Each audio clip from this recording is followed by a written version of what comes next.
Hello बच्चों, तो आज आप पढ़ रहे हैं isomerism in coordination. Isomerism coordination में अब अपने को क्या पढ़ना है? आइसोमेरिज्म में आप स्ट्रक्चरल आइसोमेरिज्म पढ़ चुके हैं। अपने को पढ़ना है स्टीरियो आइसोमेरिज्म, जिसे आप स्पेस आइसोमेरिज्म भी कहते हैं। क्या है स्पेस आइसोमेरिज्म? स्पेस आइसोमेरिज्म यही है, फॉर्मूला सेम, अरेंजमेंट डिफरेंट,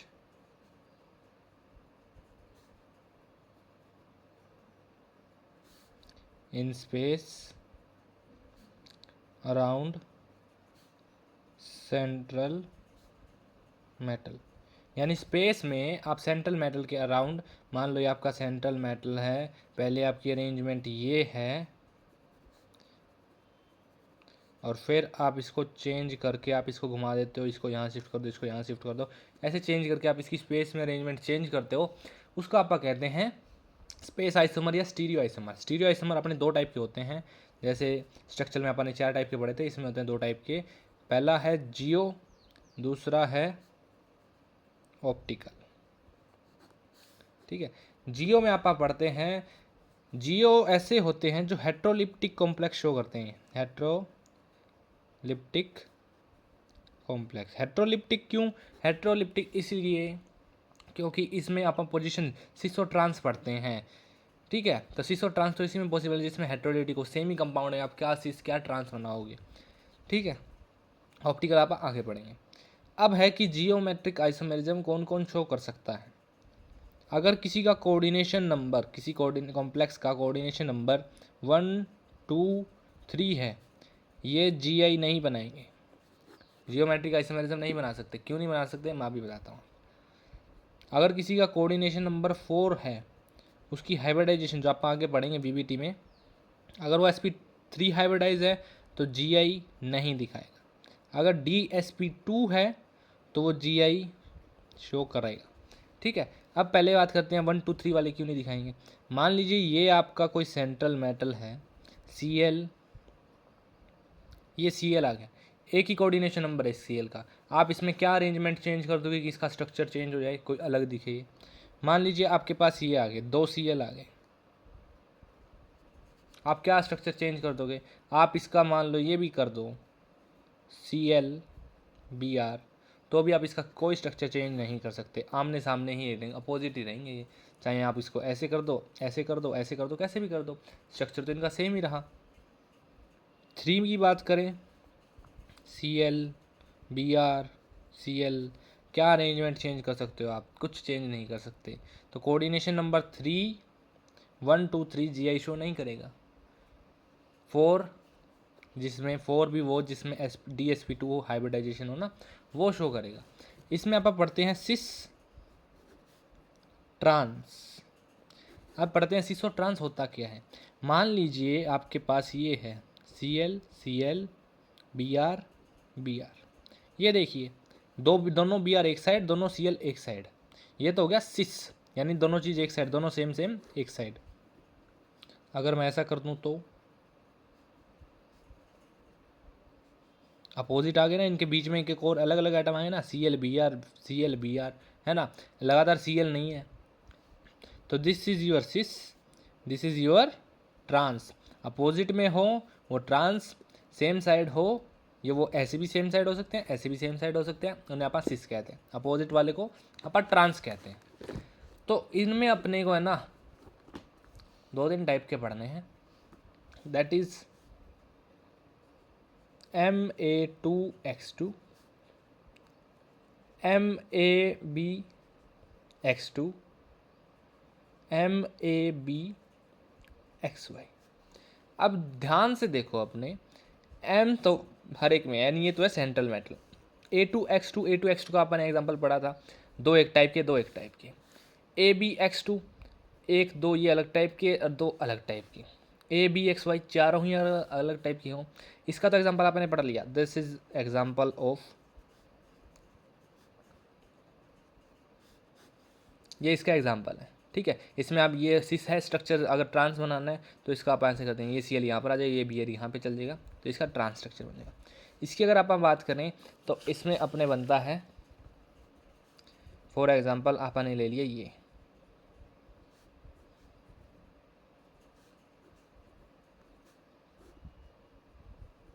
ठीक है। This is your cis structure. Cis कैसे है, ये दोनों एक ही साइड है। अगर मैं ये स्ट्रक्चर यहाँ ले आऊँ या फिर ये यहाँ ले आऊँ तो ये अलग अलग हो जाएंगे, एक ही प्लेन में नहीं आएंगे। फिर ये PT NH3 PY PY Cl, this is trans. इसका ट्रांस ऐसे भी बन सकता है या फिर इसको शिफ्ट कर दो तो भी इसका ट्रांस बन जाएगा। तो इसका एग्जांपल ये है, मेटल सेंट्रल एटम एक, ठीक है, एक टाइप का लिगेंड, एक टाइप का लिगेंड, दो सेम टाइप के लिगेंड, एक NH3 हो गया, एक Cl हो गया, दो सेम टाइप के हो गए। फिर आप पढ़ते हैं ये वाला कि चारों ही अलग अलग टाइप के लिगेंड अगर आ जाएं तो क्या होगा। अब उसमें सही बात है कि आप कैसे शो करोगे।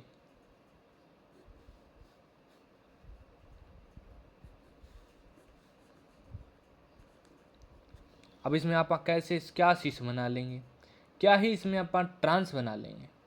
इसमें क्या करना होता है, हाँ, तो इसमें अपने ऐसा है, एक लिगेंड की पोजीशन को आप फिक्स मान लेते हैं, ठीक है। इसको फिक्स मान लिया तो इसके रिस्पेक्ट में देखते हैं, इसके रिस्पेक्ट में आप बी को देख सकते हो, वाई को देख सकते हो, इसको देखना है उसको देख लो। अगर देखें आप बी को, ए के रिस्पेक्ट में बी क्या है, ट्रांस, वाई क्या है, सिस। आपको बता देगा किसके रिस्पेक्ट में हमने को बताना है। वैसे ये थर्ड वाला इतना इंपॉर्टेंट आता नहीं है, इसके ऊपर कभी एग्जाम्पल देते नहीं है, ठीक है। नॉर्मल से ही क्वेश्चन आते हैं। नॉर्मल से क्वेश्चन कैसे आएंगे कि आपसे ये पूछा जाएगा कि which of the following will show geometrical isomerism. Geometrical isomerism में सबसे पहले आपको कोऑर्डिनेशन नंबर चेक करना है। अगर कोऑर्डिनेशन नंबर उसका 1 2 3 है तो नहीं शो करेगा, 4sp3 है तो नहीं शो करेगा, अगर 4dsp2 है तो शो करेगा। फिर अपने को देखना है अगर ये भी हो जाता है तो कौन सा शो कर रहा है इसमें से, ये वाला, ये वाला, ये वाला। फर्स्ट लेवल तो आपको यही आता है, इतने में आपका क्वेश्चन आ जाना चाहिए। अगर इतने में नहीं आता है तो फिर इसके बाद ये पूछ लेगा कि कौन से वाला शो कर रहा है। वो तो आपको स्पीसीज देख के अंदाजा लग जाएगा, भाई दो सेम टाइप की स्पीसीज है, दो सेम टाइप की तो ये वाला, दो डिफरेंट दो सेम तो ये वाला, चारों डिफरेंट तो ये वाला। This is your geometrical isomerism जिसका कोऑर्डिनेशन नंबर क्या है, अप टू 4 है। अब आप बात करते हैं जिसका कोऑर्डिनेशन नंबर अगर 6 आ जाए, कोई ऐसा लिगेंड जिसमें कोऑर्डिनेशन नंबर 6 आ जाए तो इसमें आप पढ़ते हैं सेंट्रल मेटल A4X2। सबसे पहला ये पढ़ते हैं कोऑर्डिनेशन नंबर 6 A4X2। फिर इसमें पढ़ते हैं सेंट्रल मेटल A4XY। फिर पढ़ते हैं आप सेंट्रल मेटल A3X3। फिर आप पढ़ते हैं सेंट्रल मेटल ABCDXY, ठीक है। 6 के 6 अलग ले लिए, 4 एक जैसे, 2 एक जैसे, 4 एक जैसे, 2 अलग अलग, 3 ऐसे, 3 ऐसे। आप इसको कैसे भी अरेंजमेंट कर सकते हो, लेकिन आप मेनली यही पढ़ते हैं। तो कोऑर्डिनेशन नंबर 6 में ये कुछ अरेंजमेंट है। यहाँ से क्वेश्चन आपका आने के चांसेस बहुत कम है, बट फिर भी मैं आपको एक एग्जांपल बता देता हूँ इसका। फॉर एग्जांपल आपके पास ये है, 4 एक जैसे लेने हैं ना आपको,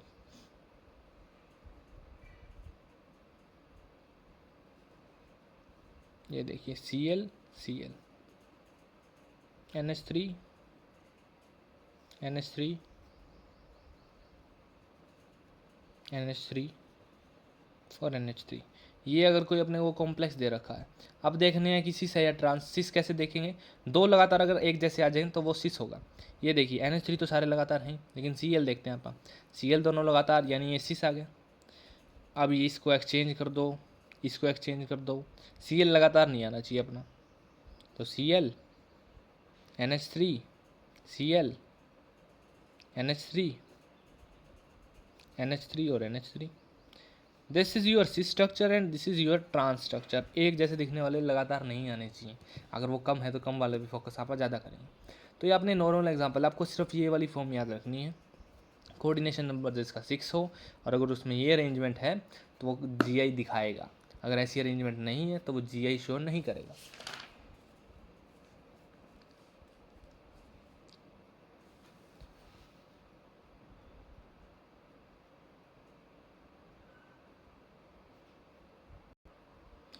एक और जो इसमें आप पढ़ते हैं वो एक इस पे और ध्यान दे लीजिए, कई बार क्वेश्चन दे देता है MA3B3, यानी 3 एक टाइप के 3 एक टाइप के। तो इसमें क्या है, फॉर एग्जांपल देखिए NH3 NH3 NH3 और NO2 NO2 NO2। इसमें जो क्वेश्चन आता है ना वो आता है फेस और मर का। तो ये देखिए ये लगातार हैं, ये भी लगातार हैं, तो ये सिस है। और अगर आप इन्हें चेंज कर दें, एक के बाद एक अरेंज कर दें, that is NH3 NO2 NH3 NO2 NH3 NO2। ये अपना क्या हो गया, ट्रांस स्ट्रक्चर हो गया।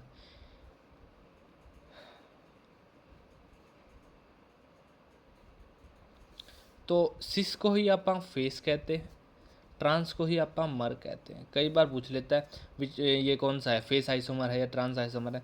तीनों लगातार हैं तो फेस आइसोमर, तीनों अलग अलग हैं दैट इज़ मर आइसोमर। ये पूरा नाम उसका इसका फेशियल होता है, इसका मेरोडिनल होता है, लेकिन फेस और मर में ही इसका देते हैं कि फेस आइसोमर है या मर आइसोमर है। तो ये नॉर्मल सी चीज़ हैं, पूछे तो पूछे, नहीं ना भी पूछे। ऑप्टिकल आइसोमेरिज्म जो है वो एग्री ऑप्टिकल आइसोमेरिज्म तक नहीं जाता। ऑप्टिकल आइसोमेरिज्म की मैं आपको कॉमन चीज़ें बताऊं तो यही है ऑप्टिकल आइसोमेरिज्म। ऐसे आइसोमर्स जो non superimposable mirror image बनाए, ठीक है। Non superimposable mirror image मतलब फॉर एग्जांपल ये बी है, इसकी मिरर इमेज बनी है आपकी ये, इसको इसके ऊपर रखोगे तो एग्जैक्ट आपके पास सेम स्ट्रक्चर नहीं आएगा, ठीक है। ऐसा कुछ स्ट्रक्चर आएगा आपका, तो एग्जैक्ट सेम स्ट्रक्चर आपका नहीं आ सकता।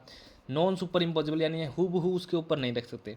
जैसे ए की अगर आप रखोगे ना, तो ए को ए के ऊपर रखोगे तो ये सुपर इम्पोज हो जाएगा, इसकी मिरर इमेज इसके जैसी ही है तो उसके ऊपर सुपर इम्पोज हो गई।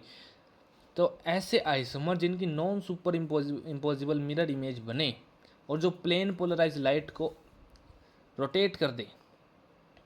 प्लेन पोलराइज लाइट, अब आप बायोमोलिक्यूल्स में पढ़ेंगे प्लेन पोलराइज लाइट क्या होता है, उसको रोटेट कैसे करते हैं, ठीक है। जो प्लेन पोलराइज लाइट को रोटेट कर दे, जिनकी non superimposable mirror image बने, that will your optical isomerism. ये अपने को डीप में नहीं पढ़ना, ये अपना ही पढ़ना, ठीक है। फिर आप आगे पढ़ते हैं VBT।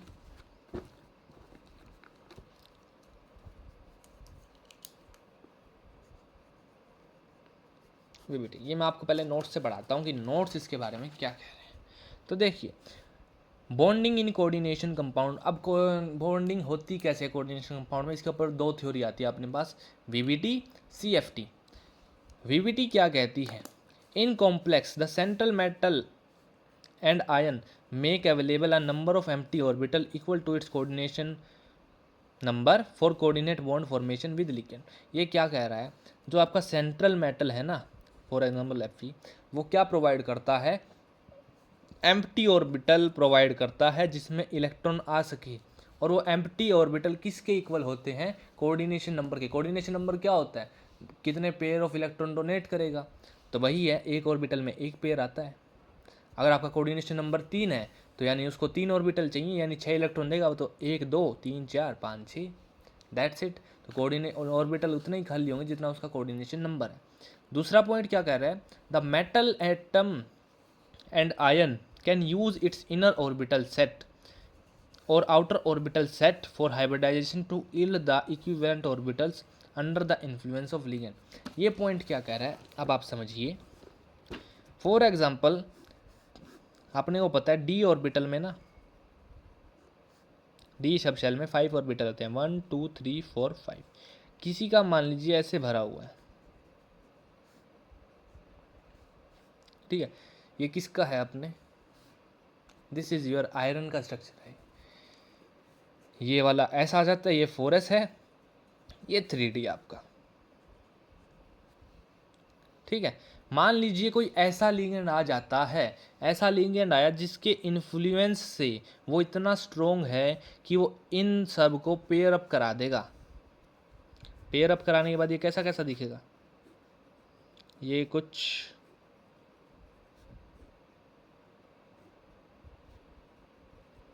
ऐसा ऐसा दिखेगा। ये वाला यहाँ पेयर हो गया और ये दोनों यहाँ आ गए। कैसे, मान लो ये वाला यहाँ आ गया, ये वाला कहाँ आ गया, आपने पेयर अप करा दिया, सभी को पेयर अप करा दिया तो अंदर के 2 ऑर्बिटल आपको खाली मिल गए। क्यों मिल गए? क्योंकि इसका इन्फ्लुएंस स्ट्रोंग है, इसके पास इतनी पोटेंशियल है कि ये पावर से इनको पेयर अप करा देता है। अब अपने पास अलग अलग टाइप के लीगेंड भी हैं, एक जो पेयरिंग करा दें, एक जो ना करें। अब जो पेयरिंग नहीं करा सकता वो यहाँ के ऑर्बिटल तो यूज़ करेगा ही नहीं, यहाँ के नहीं करेगा तो वो आगे के 3D के आगे क्या आता है, पी आता है, ठीक है, वो पी को यूज़ करेगा। अगर स्ट्रॉन्ग लिगेंड आया तो वो पेयर अप करा के अंदर के ऑर्बिटल यूज़ कर लेगा, अगर नहीं है तो आगे के ऑर्बिटल यूज़ करेगा। कोशिश स्टेबल ज़्यादा यही वाले होते हैं जो अंदर के ऑर्बिटल यूज़ कर लें, क्योंकि अंदर एनर्जी कम होती है, जिसकी जितनी कम एनर्जी उतना ज़्यादा वो स्टेबल। तो उस पॉइंट में यही कह रहा है कि the metal and ion which can use it's inner orbital, वो इनर ऑर्बिटल भी सेट कर सकता है और आउटर ऑर्बिटल सेट कोई भी यूज़ कर सकता है for hybridization to yield a set of equivalent orbitals. उतनी ऑर्बिटल लेगा वो, बाहर कर रहा है तो भी उतनी ऑर्बिटल, अंदर कर रहा है तो भी उतनी orbital, under the influence of ligand. अब लीगेंड का इन्फ्लुएंस देखा जाएगा, अगर स्ट्रॉन्ग लीगेंड है तो पेयर अप करा के अंदर के ऑर्बिटल, अगर वीक लीगेंड है तो पेयर अप नहीं करा सकता, वो बाहर के ही यूज़ करेगा। अब है these hybridize orbital overlap with the ligand orbitals resulting in the formation of ligand metal coordinate bond. ठीक है, अब अपने को ये टेबल दे रखी है, दैट इज़ कोऑर्डिनेशन नंबर अगर 4 है तो उसमें हाइब्रिडाइजेशन sp3 है, उसमें शेप आती है टेट्राहेड्रल। अगर कोऑर्डिनेशन नंबर 4 है उसमें अरेंजमेंट dsp2 है तो स्क्वायर प्लेनर। अगर कोऑर्डिनेशन नंबर 5 है sp3d, ठीक है, उसमें आती है ट्राइगोनल बाय पिरामिडल। 6 है तो sp3d2 आउटर और d2 sp3 इनर ऑक्टाहेड्रल। ये मैं आपको बताता हूँ होता कैसे है। फॉर एग्जाम्पल ये आ गया अपना 4s, ये आ गया अपना 3d, ठीक है। एस में से तो आप इलेक्ट्रॉन निकाल सकते हो इजीली, पहले एस में से इलेक्ट्रॉन निकलेंगे आपके, क्योंकि एस की एनर्जी डी से कम है। तो एस से ही जैसे निकालोगे तो एस खाली हो गया, 4s खाली है। 3d में मान लो आपके पास इलेक्ट्रॉन पड़े हैं ये 1 2 3 4 5 6,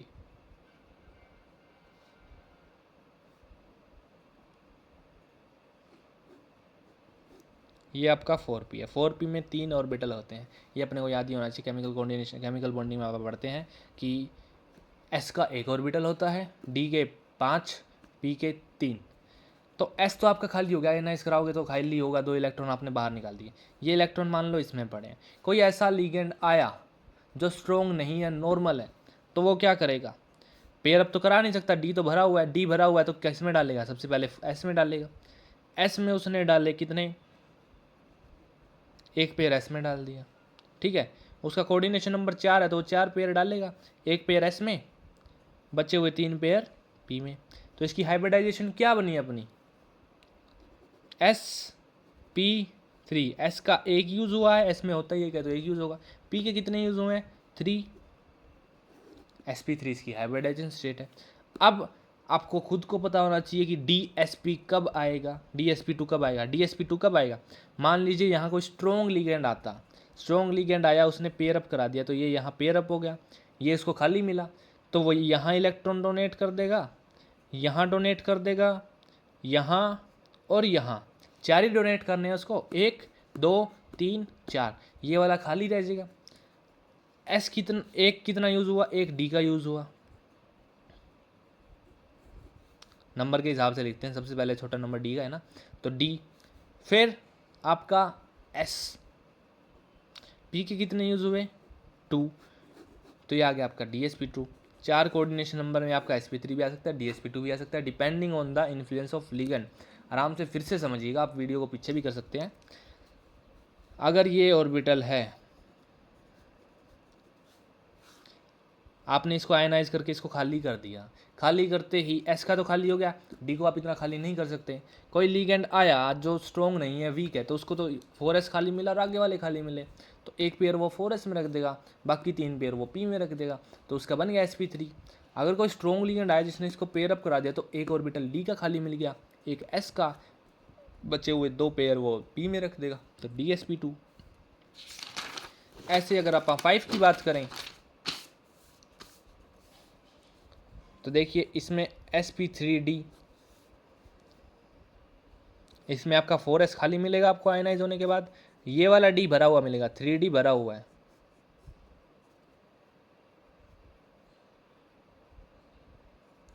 फोर पी, ठीक है, और आगे वाला डी लेंगे आप 4d, ठीक है, क्योंकि ये वाला डी तो भरा हुआ है। तो अपने को 5 पेयर ऑफ इलेक्ट्रॉन रखने हैं, एक पेयर यहाँ रख दिया,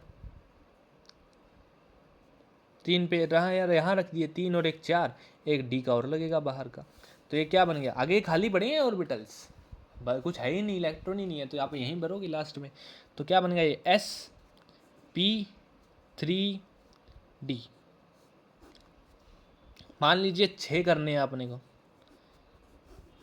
तो ये 4s 3d, ये 4p, और ये आ गया आपका 4d। तो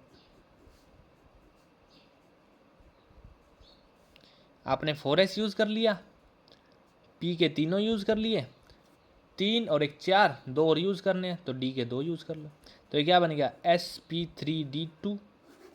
d बाहर वाला यूज़ किया, तो दिस इज आउटर ऑक्टाहेड्रल, 6 वाले कोऑर्डिनेशन नंबर को आप ऑक्टाहेड्रल कहते हैं, इसकी सिमेट्री ऑक्टाहेड्रल है, बाहर वाला यूज़ किया इसलिए आउटर ऑक्टाहेड्रल। अगर बाय चांस आपने ये 2 यूज़ ना करके इसके ये 2 यूज़ कर लिए, कोई स्ट्रॉन्ग ऐसा लिगेंड आ गया जिसने पेयरिंग अप करा कर ये 2 ऑर्बिटल खाली करा लिए, तो आप अंदर वाला ले लेंगे d2sp3, that is your inner octahedral. आराम से समझिएगा वीडियो को, आप कितनी बार भी चलाओ, पीछे करो, आराम से समझो, समझने वाली चीज़ है, इनर और आउटर का खेल है इसमें। पूछ लेता है कई बार इनर बनेगा या आउटर बनेगा, वो कैसे देखेंगे आप, वो आप देखेंगे इन्फ्लुएंस ऑफ लिगेंड, भाई लिगेंड स्ट्रॉन्ग है या वीक, छोटी सी एक ट्रिक है, उससे अपने को पता चल जाएगा। एक चीज़ और सीखो आप, अगर कोई इनर ऑर्बिटल है, पहले तो स्पिनिंग समझो, स्पिनिंग क्या होता है, स्पिनिंग होता है इलेक्ट्रॉन का घूमना। वही बात है, अगर आप घर पे अकेले हो, किसी रूम में अगर आप अकेले रहते हो तो मस्त घूमोगे, खाओगे, पियोगे, 2 जने का रूम है लेकिन आप अकेले रहते हो तो मस्त घूमोगे, फिरोगे, खाओगे, ठीक है। अगर दूसरा जना भी आ जाए तो आप घूमोगे नहीं, इतना नहीं घूम सकते। लो स्पिन हुए, पहले पूरा स्पिन कर रहे थे, हाई स्पिन था, अब लो स्पिन कर रहे हो क्योंकि दोनों आ गए। तो अब यही बात आती है,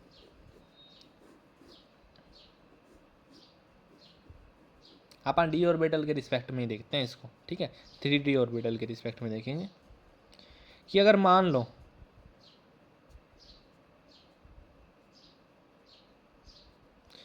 ये कोई ऑर्बिटल है, ये 4s, ये 3d और ये 4p, हाइब्रिडाइजेशन आपकी होगी, 4s और 4p में तो आने ही पेयर है, इनमें तो देखो ऐसे ये पेयर आ जाएंगे, मैंने जो डोनेट हो रहे हैं उनको डॉट से दिखा रहा हूँ मैं, ठीक है, सॉरी यहाँ लाइन नहीं आई, तो देखो इनमें तो है ही पेयर, 2-2 का रूम सेट है, तो इनमें तो स्पिन आनी नहीं है, स्पिन आएगी अब इनमें जो सिंगल सिंगल पेयर है, तो देखो 1 2 3 3 इलेक्ट्रॉन स्पिन कर सकते हैं, तो इसकी ये आ गया हाई स्पिन। पूछ लेता है ये कंपाउंड हाई स्पिन है या लो स्पिन है, पता अपने को कैसे चलेगा कि ये इनर है या आउटर है। अगर वो इनर है तो उसमें लो स्पिन होगा। लो स्पिन क्यों होगा, इनर के आप कभी यूज़ करोगे जब इनको पेयर अप करा दोगे, पेयर अप करा दिया तो ये स्पिन कर ही नहीं सकते। आउटर के कब यूज़ करोगे, जब पेयर अप नहीं करा सकते या फिर प्रॉपर भरा हुआ हो। देखो पेयर अप नहीं करा सकते और बाहर के आपने यूज़ कर लिए हैं, बाहर के जैसे यूज़ करोगे तो अंदर वाले स्पिन कर सकते हैं। तो ये देखिए आप, जो आउटर बनते हैं ना वो हाई स्पिन होता है, जो इनर बनते हैं ना वो लो स्पिन होता है। फिर से समझिए हाई स्पिन लो स्पिन क्या होता है।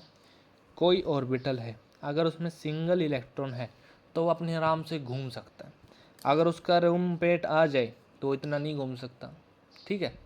इतना क्या, बिल्कुल ही नहीं घूम सकता। 2 जनों की रहने की जगह है कि कमरे में, उसके बाद कहाँ इधर उधर चकडंडिया करेगा, नहीं कर सकता वो। तो दोनों आगे तो लो स्पिन है, अगर एक है तो हाई स्पिन है। अपना इनर ऑर्बिटल कब बनता है, इनर ऑर्बिटल कॉम्प्लेक्स तब बनता है तब कोई स्ट्रॉन्ग लिगेंड आके पेयर अप करा दे। पेयर अप होते ही आपका लो स्पिन हो गया, तो इनर ऑर्बिटल होते हैं आपके लो स्पिन। अगर कोई बाहर आउटर कॉम्प्लेक्स बना रहा है, आउटर कॉम्प्लेक्स कब बनाएगा, जब लिगेंड स्ट्रॉन्ग नहीं है, पेयर अप नहीं करा सकता, तो वो आउटर ऑर्बिटल ही उठाएगा, इनर वाले रह गए खाली, यानी एक एक और इलेक्ट्रॉन वाले, तो उसमें हाई स्पिन आ जाएगा। तो this is your low spin and high spin. Diamagnetic paramagnetic आपको पता ही है, अगर पेयर अप है तो वो डायामैग्नेटिक, दो का पर डाई कहते हैं ना। तो अगर सारे पूरे डी में देखो आप, अगर डी में सारे पेयर अप हैं तो ये डायामैग्नेटिक है। अगर 3D में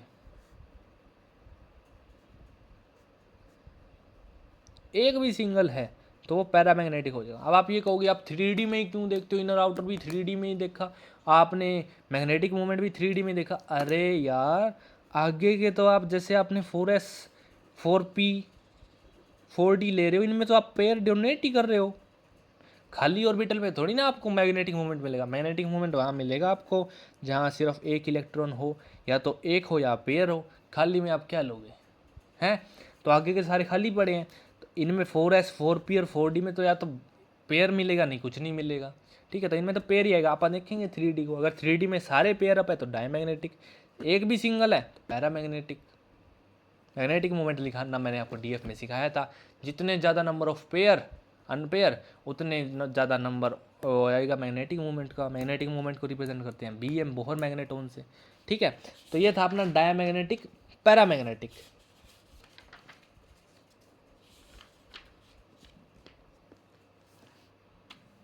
इस वीडियो में आप इतना ही करते हैं। नेक्स्ट वीडियो में आप करेंगे सीबीटी, इसकी एक्सेप्शन पढ़ेंगे कि ये एक्सेप्ट क्यों नहीं कर पाए, और अगली क्या थ्योरी है जिसको आप एक्सेप्ट करने लगे। उसमें आपको पढ़ाऊंगा कौन सा लिगेंड वीक है, कौन सा स्ट्रॉन्ग है, कैसे देखना है।